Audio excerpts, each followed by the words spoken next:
HR22 news में आपका स्वागत है। हमारे साथ आज किसान नेता चांदीराम कड़वासरा जी जुड़ चुके हैं। मुद्दा है आज कैसे हालात हैं देश में, प्रदेश में और हमारे इलाके में, इससे हम आज आपको रूबरू करवाएंगे यहाँ के स्थानीय किसान नेता चांदीराम कड़वासरा जी से। हाँ जी, नमस्कार जी। नमस्कार जी। HR22 न्यूज के सभी जितने भी मेरे चैनल के जो कर्मचारी साथी हैं सभी का बहुत बहुत धन्यवाद जी। तो हम जानना चाहेंगे आज यहाँ हमारे एरिया की बात करें, इलाके की, किस प्रकार का माहौल है?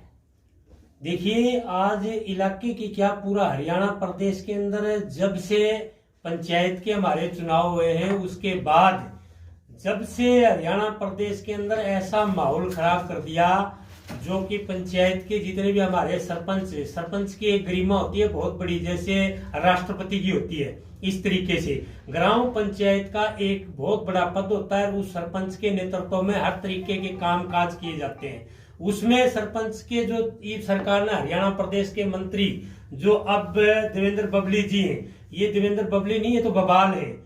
देवेंद्र बबली का काफी दिन किसानों के बीच में भी एक बहुत लंबा चौड़ा एक नाम रहा था कि इसने बार बार कहा कि काफी किसानों ने तो हमारे को फोन करके ये पूछा कि ये देवेंद्र बबली कोई बबली नाम की लड़की है या कोई आदमी है। परंतु अब जब हरियाणा प्रदेश के अंदर इसको जैसे ही मंत्रालय के ये दिया गया है ना, अपना पंचायत विभाग है, इसमें नाक में दम कर रखे हैं तमाम जितने भी हमारे सरपंच है उनको। जो कि तो पहले थे कि ई नेम ये लेके आए, वो एक किसान और व्यापारी के ऊपर जो उसके नाम से एक नया पोर्टल जारी किया था, तब तो इसको खट्टर को मुंह की खानी पड़ी थी। अब ये हरियाणा प्रदेश के जो पंचायत मंत्री हैं देवेंद्र बबली, ये ई नेम नाम का कोई पोर्टल लेके आए। वो कह रहे हैं कि उसमें अगर जो इस तरीके से टेंडर लगाएगा ना, तो जब सरपंच को इसकी इजाजत नहीं होगी, ये ऊपर से पोर्टल मंजूरी देगा। अरे भी ग्राम पंचायत का सरपंच एक गांव के नुमाइंदा चुना जाता है, वो पूरे गांव की एक सर्वसम्मति से बनाया जाता है या बोर्ड से बनता है, तो बड़ी एक जिम्मेवारी होती है उस आदमी की। उसमें मंत्री का उसका क्या लेना देना है कि ये ई नेम पोर्टल का उससे क्या मतलब होता है उसका। तो हरियाणा प्रदेश में जब से ये दुष्यंत चौटाला के पास मंत्रालय था, तो इन्होंने ये वापसी खट्टर को देना स्वीकार किया। जो मनोहर लाल खट्टर कहने लगा भी मेरा तो हरियाणा प्रदेश में पंचायती राज में अगर जो मैं जाके करूंगा क्या, मेरा तो हेलीकॉप्टर तक नहीं उतरने देते, मैं ग्रामीण इलाके में नहीं जाता, ये टोल्डे खानी मेरे बस की विद्या नहीं है। फिर उसके बाद में दुष्यंत चौटाला ने ये मंत्रालय पंचायत मंत्री देवेंद्र सिंह बबली को बना दिया कि ये आते जाते लोगों के रोड़े रप्पे खाता रहेगा। तो ये अच्छी बात नहीं है। इस तरीके का माहौल हरियाणा प्रदेश में आम जनता को तंग करने वाली बात है। सही समय और वक्त पर ना तो सरपंच को काम करने देते, ना मेंबर को काम करने देते। तो मैं कहता हूं इस तरीके से देवेंद्र सिंह बबली को मैं किसान संघर्ष समिति की तरफ से अवगत करा देता हूं कि या तो देवेंद्र सिंह बबली बाज आ जाए, हरियाणा प्रदेश के सरपंचों का यह ई नेम पोर्टल ये बगैर फजूल की बातें बंद कर दे, सही तरीके से इसको सरपंचों को काम करने दे। और जितने ये तरह तरह की बातें करता है नहीं भी मैं वो फलाना कर दूंगा, तो ये तो दिमाग से निकाल दे। समय और वक्त रहते हरियाणा प्रदेश में मैं तो कहता हूँ आपको नहीं बबली जी, हरियाणा प्रदेश में मुख्यमंत्री तक भी मैं इस बात से अवगत करा देना चाहता हूँ कि आने वाले टाइम में इनका नाम और निशान मिटा देंगे। समय और वक्त आने वाला है, 2024 का चुनाव नजदीक है। आप 1.5 साल के अंदर जो ये आपका पास कार्यकाल है, तो इसमें काम करने दें सरपंचों को। और मैं तो ज्यादा ना कहते हुए मीडिया को ये कहूंगा कि ये मेरी खबर ज्यादा से ज्यादा पहुंचाने का काम करे। हाँ बिल्कुल, अभी जैसा मुद्दा यह देखने को मिला था, नाडोडी गांव में सरपंच को कहा गया था कि आप पहुंचे नहीं प्रोग्राम में, प्रोग्राम किसी व्यक्ति विशेष के घर में था, सरपंच वहां आए ना, ये व्यक्ति की आजादी है। अरे भाई देखिए, ऐसा एक सरपंच के आने से ऐसे नहीं, ये तो पूरा हरियाणा प्रदेश में पूरे किसान नहीं, टोटली किसान आज रोड के ऊपर है। किसान के साथ ही किसान का बेटा सरपंच है, तो उस सरपंच को काम ही नहीं करने देंगे। तो मैं कहता हूँ एक नाडोडी का सरपंच नहीं, पूरा हरियाणा प्रदेश की 6365 जितनी भी पंचायतें हैं वो रोड पर आके प्रदर्शन करेंगी, सरकार को नंगा कर देंगी, ताकि सरकार को, गूंगी बहरी सरकार को ये पता लग जाए भी ई नेम पोर्टल क्या होता है, सरपंच का काम क्या होता है। मैं कहता हूँ सरपंच का जो काम है ना, वो एक राष्ट्रपति की गरिमा होती है ना, उस तरीके से सरपंच की गरिमा होती है जी। दूसरी बात, जहां पर है कुछ समय पहले बुहना में एक बहुत बड़ी आपदा आई थी, बहुत ज्यादा लोग प्रभावित हुए थे, लोगों ने उम्मीद जताई थी सरकार के ऊपर कि उन्हें मुआवजा राशि दी जाएगी, लेकिन अभी तक ऐसा कोई प्रावधान उन लोगों के लिए नहीं किया गया है। लोग अभी भी झोपड़ियों में रहने के लिए व्यवस्था। देखिए जी, आपका HR न्यूज है जो चैनल बार बार ये खबर उठाता है, मैं आपका स्वागत करता हूं। परंतु मैंने बहुत समय पहले आपको एक बात बताई थी कि भुन्ना का मुआवजा ना मिलना में सीधा कारण हमारा स्थानीय विधायक दूड़ाराम जी और सांसद सिरसा की लोकसभा की जो सांसद है, इन्होंने आके हमारे को भूल भलैया के अंदर हमारी भोली भाली जनता को, जो भुन्ना के इलाके की शहर की जनता थी, उसने बुला बुलो के उनसे पानी निकलवाने का जो काम किया वो गलत किया। उनको जब ये कह दिया था कि भुन्ना के अंदर 20 किलोमीटर प्राकृतिक आफत आई हुई है, 20 किलोमीटर का ये पानी है, ऐसे नहीं निकलेगा गांव से, इसमें केंद्र की सरकार को तलब किया जाए, उससे केंद्र की तरफ से NDRF की मांग की जाए, तब भुन्ना का 72 घंटा में पानी निकाल देंगे और केंद्र का मुआवजा मिलेगा। खेत और खलियान मजदूर, किसान, झुग्गी झोपड़ी वाले सबको मिलता। आज ये सबसे ज्यादा भुन्ना के अंदर अगर जो नुकसान है तो स्थानीय विधायक और देवेंद्र बबली और सिरसा की लोकसभा सांसद सुनीता दुग्गल इस बात की जिम्मेवार है, जो कि इनको अंधेरे में रखा और यहाँ कॉलेज के अंदर आके यहाँ बिस्कुट भुजिया खा के चलते बने और भुन्ना के लिए कुछ नहीं करके गए। मैं आज भी इस दावे के साथ कह सकता हूँ, अगर जो केंद्र को समय रहते मुख्यमंत्री को अगर जो तलब किया जाता तो मुख्यमंत्री हरियाणा सरकार का मुख्यमंत्री केंद्र सरकार को किसी न किसी मंत्री को तलब करते। केंद्र का मंत्री अगर जो अपने विश्वास में आता तो केंद्र का मुआवजा अपने भुन्ना को मिलता और हर मजदूर, किसान, कबेरे को सबको मिलता। पांति आया। अब इनके पास कुछ नहीं है देने के लिए, खाली मतलब बातें हैं और इन्होंने भुन्ना को डुबोने का काम किया। मैं कहता हूं अगर जो इतनी शर्मसार होती है अपने नंबर बनाने के चक्कर में, सिर्फ मुख्यमंत्री का वाई लूटने के चक्कर में कि हमने पानी निकाल दिया, और इन्होंने ये नहीं सोची कि मजदूर, किसान, आज यहाँ छोटे छोटे व्यापारी भुन्ना से पलायन करके जाने लग रहे हैं, अपना बड़ा बड़ा कारोबार छोड़ के जाने लग रहे हैं। मैं कहता हूँ भुन्ना में कोई रह के राजी नहीं है, जो कि भुन्ना पहले कोरोना की आड़ में व्यापारी मर चुका था बिल्कुल, और वो थोड़ा सा उभरा तो पानी की बदौलत डूब चुका था। अब हमारी एक उम्मीद जगी थी केंद्र का मुआवजा मिलेगा, परंतु उस केंद्र के मुआवजे से भी हमारे हरियाणा प्रदेश के हमारे नेता बैठे, चाहे स्थानीय विधायक दूड़ाराम जी है, चाहे सिरसा लोकसभा सांसद है, सांसद ने भी अगर जो केंद्र से बात की होती तो हरियाणा प्रदेश से नहीं, आज केंद्र का पैसा भुन्ना के अंदर वाह मिलता और हर किसान, मजदूर, कबेरे को, छोटे छोटे व्यापारी को भी मिलता। तो अब क्या लग रहा है, मुआवजा राशि आ पाएगी? बिल्कुल नहीं, सिर्फ ये बकावा है। जो इतनी जो नुकसान हुआ है उसकी भरपाई कभी नहीं हो सकती। अब तो ये अपना नंबर बनाने के लिए यहाँ स्थानीय विधायक सुनीता दुग्गल, चाहे वो देवेंद्र बबली, ये अपने नंबर बनाने लग रहे हैं। जो आम लोगों का जो करोड़ों रुपए का नुकसान हो गया, उस नुकसान की भरपाई 10% भी नहीं होगी। मैं कहता हूं, जो कि हमारे भुन्ना के अंदर 3000 मकान बिल्कुल खंडर हो चुके हैं, बर्बाद हो चुके हैं, और वो अपने आज भी आशियाने छोड़ के दूसरे गांवों में रहने लग रहे हैं। भुन्ना शहर में तो कोई मकान किराए नहीं मिलता। अगर जो आप नहीं यकीन होता तो आज भुन्ना के अंदर आप पूरे भुन्ना का, मैं मीडिया की तरफ से कह देना चाहता हूँ कि किसी को ये पूछ लो, किसी का मकान किराए को मिल जाएगा, क्यों मकान है ही नहीं भुन्ना के अंदर रहने के लिए। बिल्कुल। अब हम बात करें जो स्थानीय विधायक है चौधरी दूड़ाराम जी, उन्होंने अब भुन्ना में डेरा डालना शुरू कर दिया है।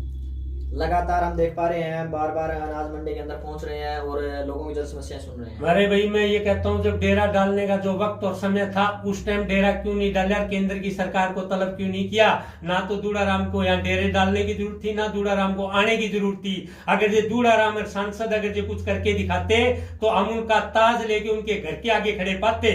आज यहाँ आने की जरूरत नहीं हमारे बीच में। ये तो बगैर फजूल की लोगों में समय और वक्त बर्बाद करने वाली बात है। व्यापारी और किसान का दोनों का समय बर्बाद करने लग रहे हैं। अब हम बात करें जिस तरह से एक फैमिली आईडी बहुत बड़ा इश्यू बना हुआ है लोगों के लिए, जे का जंजाल फैमिली आईडी को बना दिया गया है, राशन कार्ड बना दिए गए हैं, काट दिए गए हैं, गरीबों के कटे हैं, जो उद्योगपति हैं, बड़े बड़े लोग हैं, उनके बने हैं। देखिए, मैं एक बात कहना चाहता हूँ, जो ये फैमिली आईडी है ना, इस फैमिली आईडी से तो मुंह में उंगली फेर के देखने वाली बात है भी किस किसान, मजदूर, कबेरे के पास क्या बचा है। मैं को इनके पास कुछ नहीं बचा।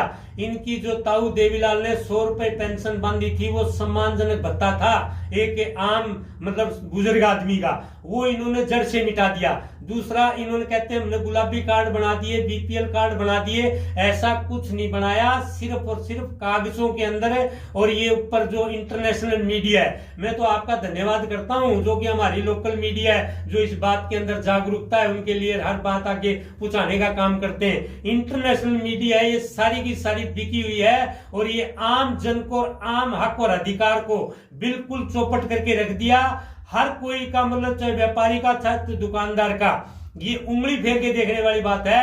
मैं कहता हूं इस फैमिली आईडी के दौरान, जैसे आप कहते हो कि प्रॉपर्टी किसान की कितनी होनी चाहिए, भाई एक फसल तो किसान के एक एकड़ में 1 लाख की हो जाती है, कई बार उसको 2000 की भी पल्ले नहीं पड़ती, पल्ले से बीज लग जाता है, उसकी मेहनत चली जाती है, तब सरकार उसको क्या देती है, अब कहती है भी किसान के पास 1 लाख से ज्यादा की आय है तो उसके पीले कार्ड नहीं बनेंगे, उसके गुलाबी कार्ड नहीं बनेंगे। ऐसा कुछ नहीं है। मैं मीडिया के माध्यम से ये कह देना चाहता हूं कि ये इंटरनेशनल मीडिया कवेरे को, किसान को, मजदूर को बर्बाद करना चाहती है। और ये अंडानी फंडानी के 10 उद्योगपतियों के बीच में आज पूरे के पूरी इंडिया का पैसा उन 10 लोगों के पास है, और वो 10 लोगों का पैसे का जो दुरुपयोग करती है वो केंद्र की सरकार करती है। जहां केंद्र की सरकार, जो हरियाणा प्रदेश में बैठी है बीजेपी सरकार, वो उसका दुरुपयोग करने लग रही है। आम जनता को कोई हक अधिकार नहीं मिलने लग रहे, उसके लिए उसके घुटने टेक रखे। किसान की फसल पीछे बर्बाद होगी, उसको कोई मुआवजा नहीं मिला,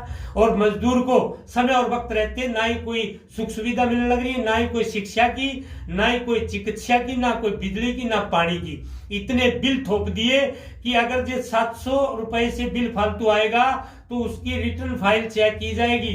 अरे भाई, एक 700 रुपए एक बल्ब जलाने वाले के घर बिल आ जाएगा।